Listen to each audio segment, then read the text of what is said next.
talked about at lunchtime as heroes. So, what defines a Palestinian hero?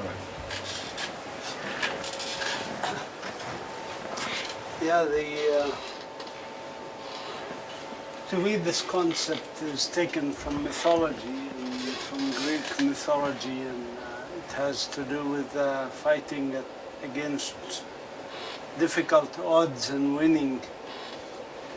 Obviously, this is usually done in retrospect, that we recognize people who started very weak and built their strength and resisted evil and ended up winning. But I really think that we are not at that stage in Palestine yet. But of course, in my opinion, there are many Palestinian inspiring figures, thousands of them that I know personally, and thousands that we can read from history of our struggle.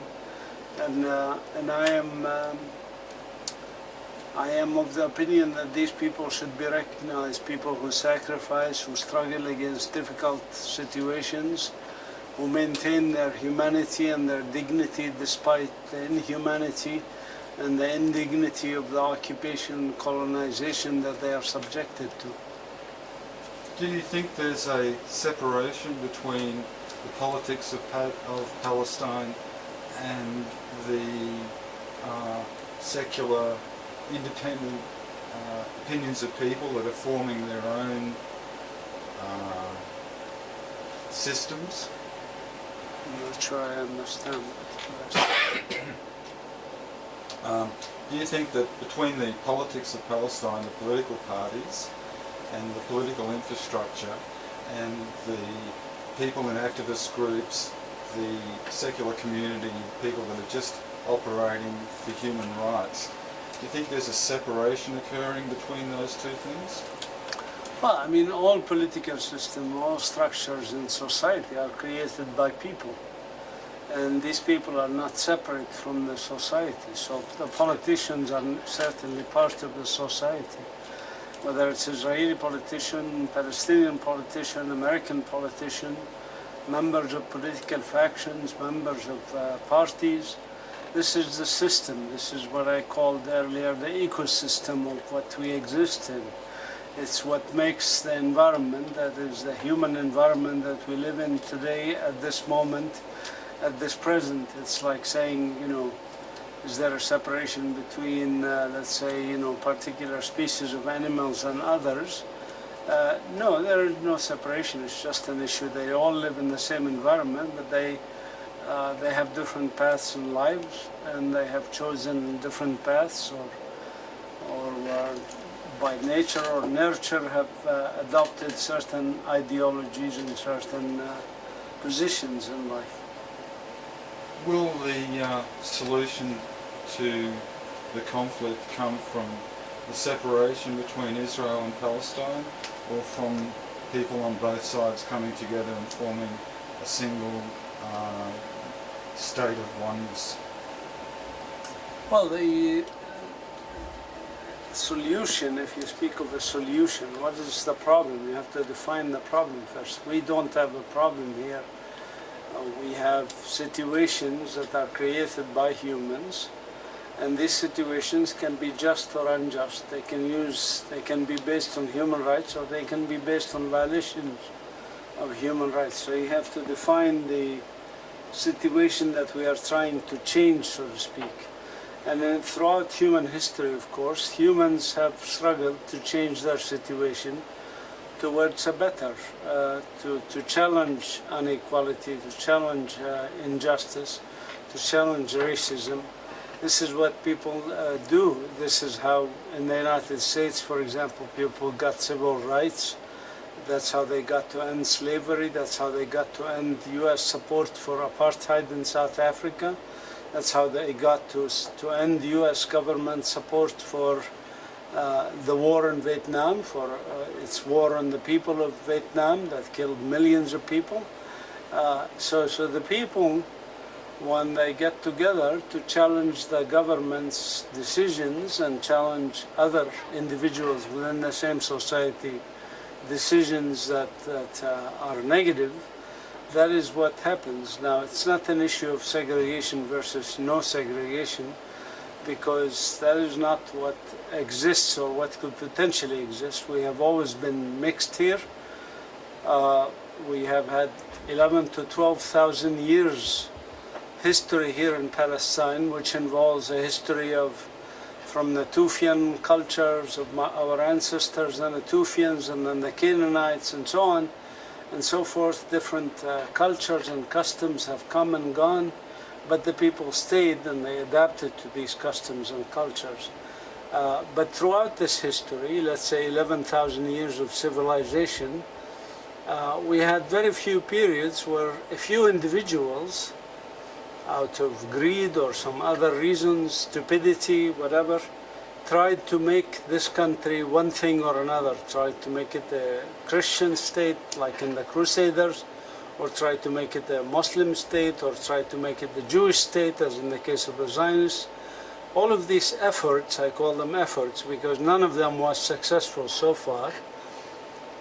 All of these efforts have failed and are destined to fail, as new efforts might come about, because this country has always been multi-ethnic, multi-religious, multicultural, and it would never work to segregate people or to force a change to the character of the country to be one thing or another.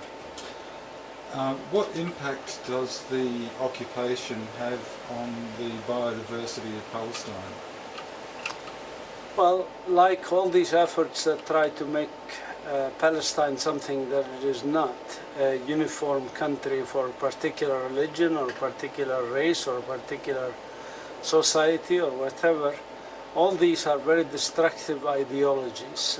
We know what happened with Nazi Germany and how that was a destructive ideology. We know that happened in other ideologies that are based on superiority, that become so self-centered, they really do not pay attention to their environment. And I'm talking here about the environment of people, the environment of nature in all aspects. Because, as I said, we're all interconnected. It is impossible to change something that is interconnected, interdependent, and to create something that is unique and racist and supremacist in many ways. In this sense, what I see had happened is that the Zionist movement has focused on changing the character of this country, which was a mixed population, majority Muslim, but a large minority Christian and a smaller minority Jewish and other religions, to make it into this thing called the Jewish state. And this thing called the Jewish state, that's the focus of the policy. And as such, the environment is second fiddle, religion is second fiddle, everything else becomes secondary and is ignored or is devastated by the process. And I say devastated because that's what happened. As Zionists brought millions of Jews from around the world to settle in Palestine, kick Palestinians out, put us in reservations, basically, millions of Palestinians living in basically people warehouses, generating pollution from both the Jewish colonial settlers and from the Palestinians in prison. No attention to the balance of nature or people. I think this is very devastating for the environment. I haven't had a look at this issue yet, but I know that 40% of the land is allocated to the Israeli military.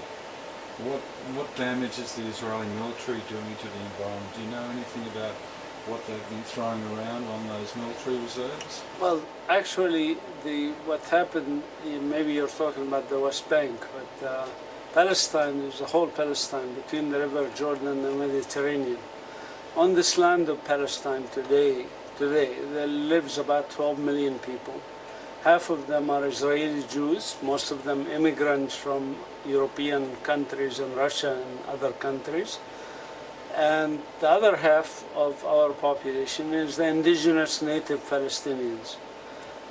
This is between the River Jordan and the Mediterranean. The half population that's the native, the original population, is now restricted to the use of 8.3% of the historic land of Palestine.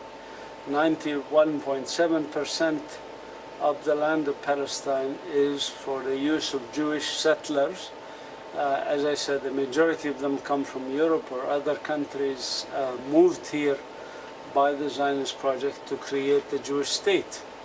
And plus there are also the Palestinian refugees outside of Palestine in places like Lebanon, Syria, Jordan, Egypt, other countries, even Europe and the United States.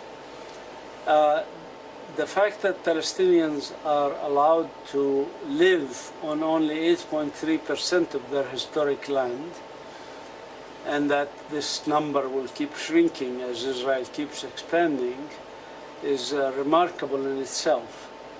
Of course, how Israel does that is they use different tactics, and one of the tactics is to declare large areas as military areas. Of course, these military areas, for example, nearly 40% of the West Bank, I don't know the exact number, but nearly 40% of the West Bank is declared military zones. But these military zones are not devoid of Palestinians or Israelis. Palestinians continue to try and survive there and be pushed, of course, regularly.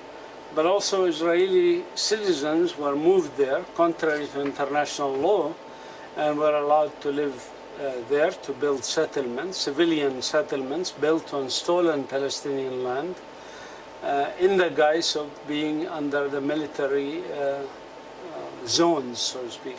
But that's just one of many ways that Israel has taken land from Palestinians for Jewish settler use. And not for military use, as they claim, obviously. How have the settlements' use of water affected both Palestinians and the environment? Well, we have no shortage of water. There's more water that falls in Palestine than falls in England, for example. Annual rainfall is more than what falls in London. What we have a shortage of is, or a problem with, is distribution. Israel, since its founding as a Jewish state, intended to drive Palestinians out. And one of the ways to drive Palestinians out is those who remain, who were not ethnically cleansed of their lands, as 530 villages and towns were completely wiped out and the people removed. But there remain some Palestinians inside Palestine. And one way to drive the rest of us out is to ensure that we don't have the possibility for economic development, for using our own land, for agriculture, for anything else. So the idea is a destruction of the Palestinian life. That is why Israel takes most of our water, not just because it needs some water for the new settlers that are coming from Europe and North America and elsewhere to settle on our stolen land, but also because they want to deny us the ability to survive here. This is the whole idea. That's why Israel uses 80% of the West Bank water. The land that it occupied in 1967, West Bank and East Jerusalem, 80% of the water is stolen, contrary again to international law, and is used by the Israelis to have water parks, to have swimming pools in those Jewish-only settlements, to have even water parks that people slide just like in Orlando or something.